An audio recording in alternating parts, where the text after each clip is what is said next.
Preparémonos para vivir una experiencia maravillosa, rindiendo un sentido homenaje a su majestad, el arpa, instrumento de origen egipcio y griego que ha trascendido en casi todas las culturas durante la historia. En esta oportunidad hemos venido a la ciudad de Paz de Ariporo, Casanare, a conocer la vida y obra del maestro Carlos Quintero, uno de los mejores arpistas de nuestra música llanera, quien contra viento y marea ha luchado por sacar adelante el ya conocido Mundial de Arpas, evento que va por su sexta versión y que nos ha permitido conocer, aprender y escuchar a los mejores arpistas de todo el mundo. Esperamos que disfruten esta segunda edición de nuestra miniserie Tributo y Llano.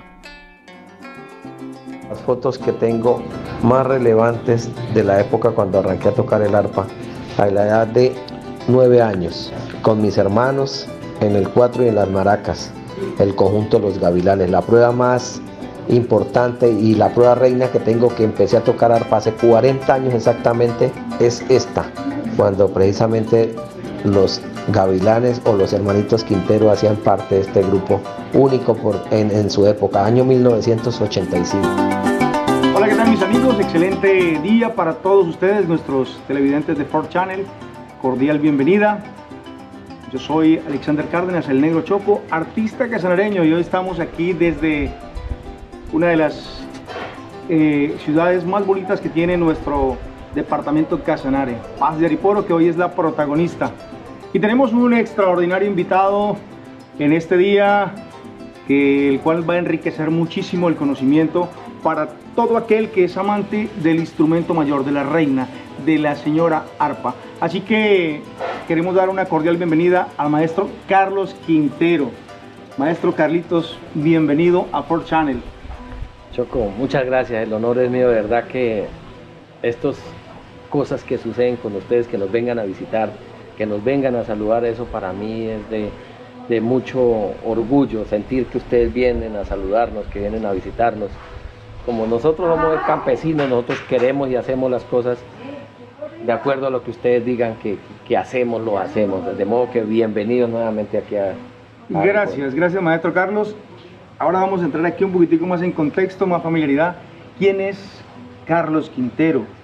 Regáleme su historia, maestro, su familia, casado, soltero, divorciado, bueno, cuántos hogares, ¿no? ¿Qué es de todo? Aquí vamos a escudriñar un poquitico la vida de Carlos Quintero, un hombre fascinante, una historia extraordinaria. Bueno, yo creo que si nos remontamos en el año 81, empieza mi aventura con el arpa.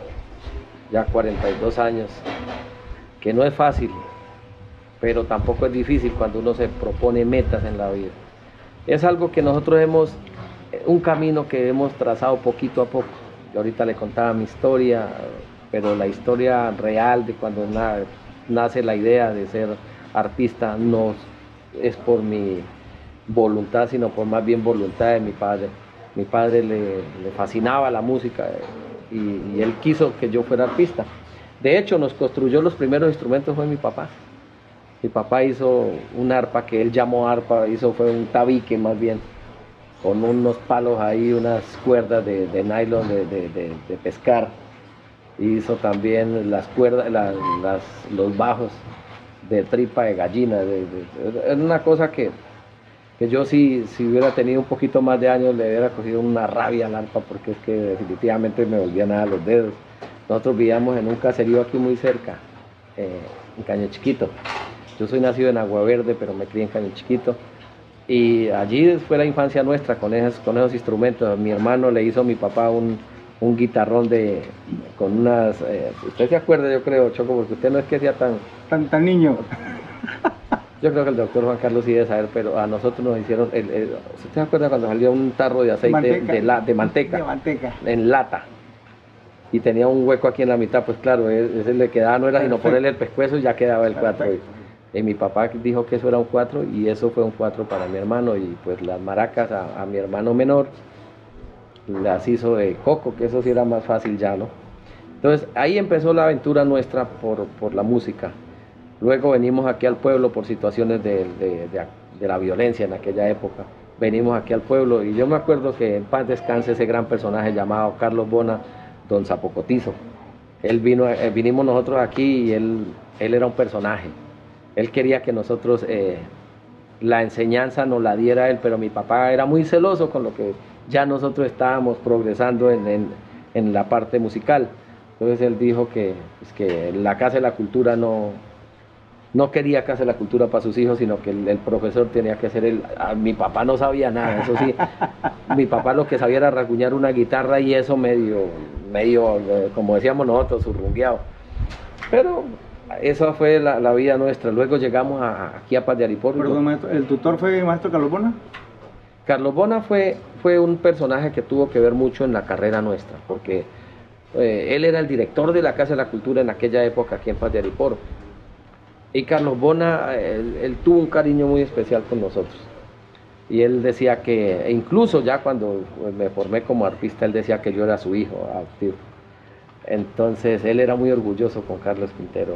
Y pues él nos tendió la mano en el sentido de que quería que los instrumentos de nosotros, que tuviéramos unos buenos instrumentos, porque lo que le digo, nosotros teníamos era algo muy rústico, que lo que le digo, de verdad que si nosotros hubiéramos conocido, hubiéramos tenido la oportunidad de decir que no, pues a lo mejor no hubiéramos sido músicos.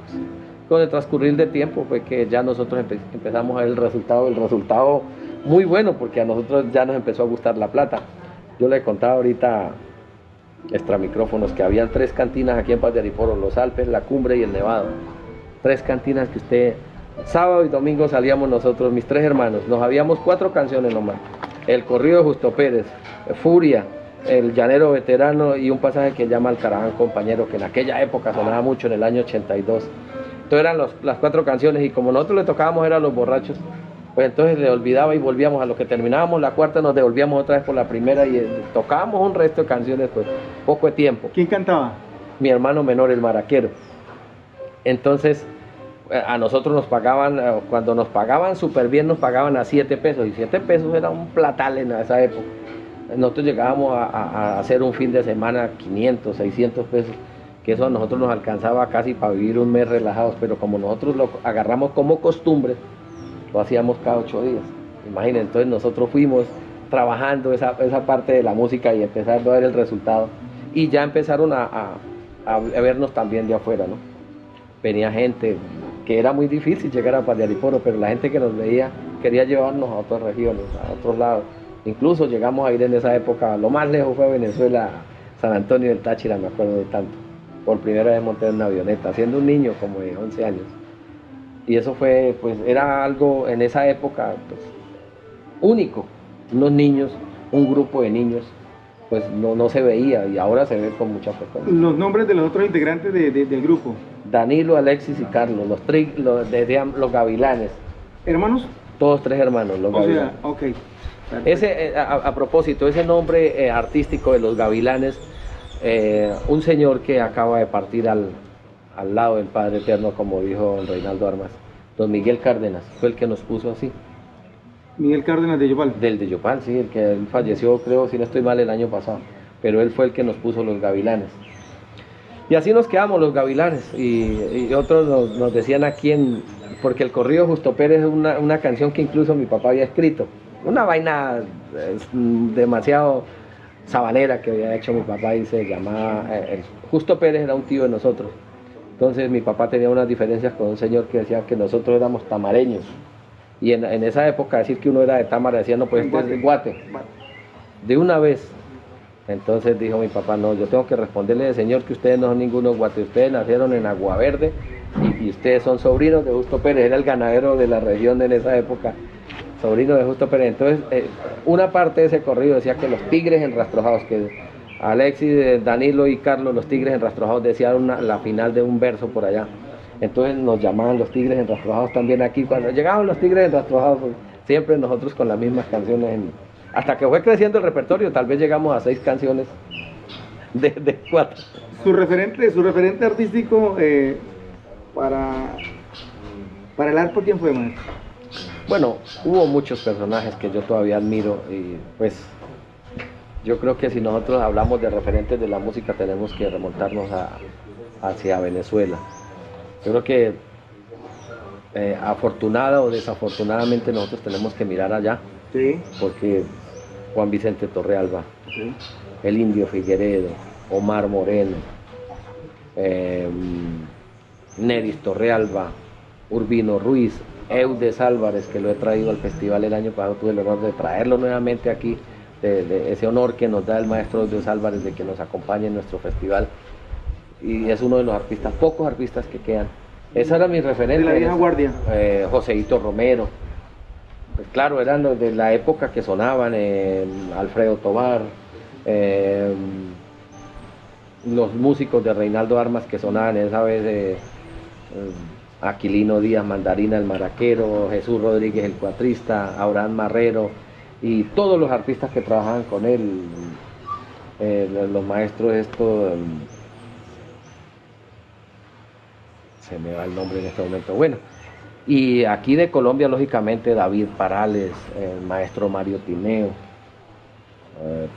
eran nuestros referentes de esa época, ¿no? Porque eran los que Carlos Cuco Rojas.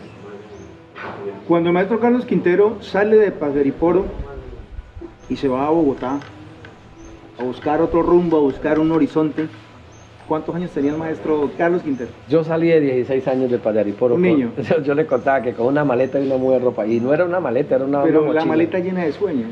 Eso sí, yo siempre he sido un soñador. La verdad que les contaba también ahorita que yo toda mi vida he sido una persona ganadora porque todo lo que me he propuesto lo he hecho. Y eso se debe llamar como una persona triunfadora o ganadora en todo lo que se propone. Y son sueños que se cristalizan y realmente pues lo llevan a uno a todo este tipo de responsabilidades, porque después se vuelve una responsabilidad grande. Entonces hemos sido afortunados, gracias a Dios, porque salimos con una maleta o una mochila y una muda de ropa, y hoy día hemos recorrido el mundo con el arpa gracias a la música. Año de 1992, ¿qué le trae a la memoria, maestro? 1992, Llanera 57, la Universidad de los Joropos llamábamos La nosotros. escuela ahí. Sí, yo creo que todo el mundo, todos pasamos por Llanera 57. Yo llego a Llanera 57, me acuerdo que el sueldo que me ofrecieron en aquella época eran 3.000 pesos, de lunes a sábado. Descansábamos únicamente el domingo y me ganaba 3.000 pesos. Pues ya un adolescente de 16, casi 17 años, ya me empezó a gustar el Miche. Claro, entonces ya se quedaba todo el trago, toda la plata se quedaba los fines de semana. Cuando me iban a pagar estaba bebiendo yo más de la cuenta porque me lo bebía. Y fueron épocas muy bonitas porque usted tiene que, aparte de todo, tiene que hacer esa universidad, que casi muchos no lo han hecho. Lo hicimos, por ejemplo, en aquella época, seguramente Carlos Rico, me acuerdo de Juan Farfán, el maestro Juan Farfán llegaba por allí, Joaquín Rico, Tirso Delgado, Negro Monroy, Dumarangure. Toda esa gente pasamos por Llanera 57. Esto fue una época de oro, se puede decir, porque esos fueron los mejores. Claro. Una escuela tremenda. El mismo, mi padrino Cholo Valderrama, también echaba cantadas con Aries Vigó, que era, bueno, siempre ha sido un referente me acuerdo que Monroy le decía, porque como Monroy ya cargaba una camioneta en esa época, esas camionetas de la época, y Monroy y Aries se lo encontró una vez en un sello que fue muy famoso, que llamaba Cabrestero. Entonces, claro, Aries estaba pegadísimo con Predestinación, Los 100 Gabanes del Llano, Qué cosa es el amor, y todo ese disco que grabó, que fue un boom. Éxito total. Sí, claro. Y Monroy venía a grabar Que mi soga, que todas esas canciones. Entonces, el único que tenía carro era Monroy. Entonces lo encontró ahí y le dijo, Aries le dijo a Monroy, le dijo, ¿para dónde va, primito? Para que me eche una empujadita. Y le dijo, oye, usted no es que tiene mucha plata, hay que ganar. Ahí lo pateó. Anécdotas solamente que quedan de la vida, de nuestra carrera. Bueno, llega a Llanera 57, madura más su carrera, y a partir de ese momento el maestro Carlos Quintero se hace un referente también de muchos músicos que querían tocar al estilo que estaba imponiendo Carlos Quintero, y empieza a abrirse su camino con todos estos grandes de la música llanera que hoy son referentes nuestros también. ¿Cómo fue esa experiencia, maestro? Con su primer artista que se fijó en usted y dijo, yo quiero que usted me toque, muchacho. Yo creo que tengo que agradecer al maestro Joaquín Rico, que también partió a la eternidad. Yo creo que fue la persona que me empezó a sacar de los escenarios de Llanera 57 y de Bogotá. Y fue la primera persona que me tendió la mano, es decir, para mostrarme, ¿no?, como arpista. Después ya grabó un muchacho aquí que yo me acuerdo que era Solo Cabeza, que le decíamos nosotros el bombón del llano, muy conocido, que es don Villamil Torres. Él empezó a grabar su primer disco. Entonces dijo Villamil, oiga, Chino, vámonos para Sogamoso, que me invitaron para Sogamoso. Le dije yo, ¿y cuánto me va a pagar? Dijo, no, pues yo no tengo cómo pagarle, vamos y vendemos unos cassettes. Y los cassettes que vendamos, la mitad es suya y la mitad es mía, pagando el hotel y las comidas y el bus. Le dije, bueno, vamos. Entonces salimos con Villamil esa vez. También Villamil me dio la oportunidad y somos grandes amigos y luchadores, porque hemos luchado los dos de frente con el joropo. Villamil, después vino el maestro Tirso Delgado, que tuve la oportunidad tal vez de grabar de los artistas, con todos, pero yo creo que la satisfacción más grande de uno como músico es haber grabado con esas grandes glorias del joropo, como fue don Tirso Delgado, Aldrumas Monroy, el mismo Juan Farfán, y bueno, el sueño de todos que lo queríamos en esa época era perseguir por donde fuera la persona que estábamos hablando ahorita, que usted me va a hablar seguramente o me va a preguntar de. Por supuesto, por supuesto. Es que ese mismo personaje ha sido mentor no solamente de músicos, sino de artistas. Yo considero a manera particular que este gran maestro fue un inspirador para que el Negro Choco empezara a cantar. De hecho, mis primeras canciones, en su gran mayoría fueron de ese maestro. Ahora sí, crece Quintero, ya se hace un nombre y llega el gran maestro Reinaldo Armas a su vida. ¿Cómo fue llegar hasta Reinaldo Armas? Bueno, no fue fácil, porque yo le contaba que yo tenía que pagarme mis boletas para ir a los conciertos, a verlo a él. Me hacía en primera fila, eso sí, para que él me mirara, por lo menos alguna vez me dijera, bueno, ¿y este carajo qué hace tanto ahí viendo? ¿Sí? Yo me paraba y a veces me tocaba irme a pie en Bogotá 5 o 6 horas para devolverme para mi casa después de un concierto de Reinaldo Armas. Pero era mi sueño y yo ensayaba todos los días la música de Reinaldo Armas, porque yo decía, yo quiero estar ahí. Yo me cerraba los ojos y me miraba ahí tocando con él. Me soñaba que él me dijera, me nombrara por lo menos. Entonces era algo que no, seguramente va a morir conmigo, porque ahorita el 30 de mayo cumplimos 20 años trabajando juntos. Hemos hecho un equipo grande, 20 años como arpista y 13 años como su representante aquí en Colombia. Excelente. Por hoy terminamos esta gran historia que se viene cargada de muchas sorpresas. Los esperamos la próxima semana a disfrutar el segundo capítulo de Tributo y Llano, Su Majestad el Arte.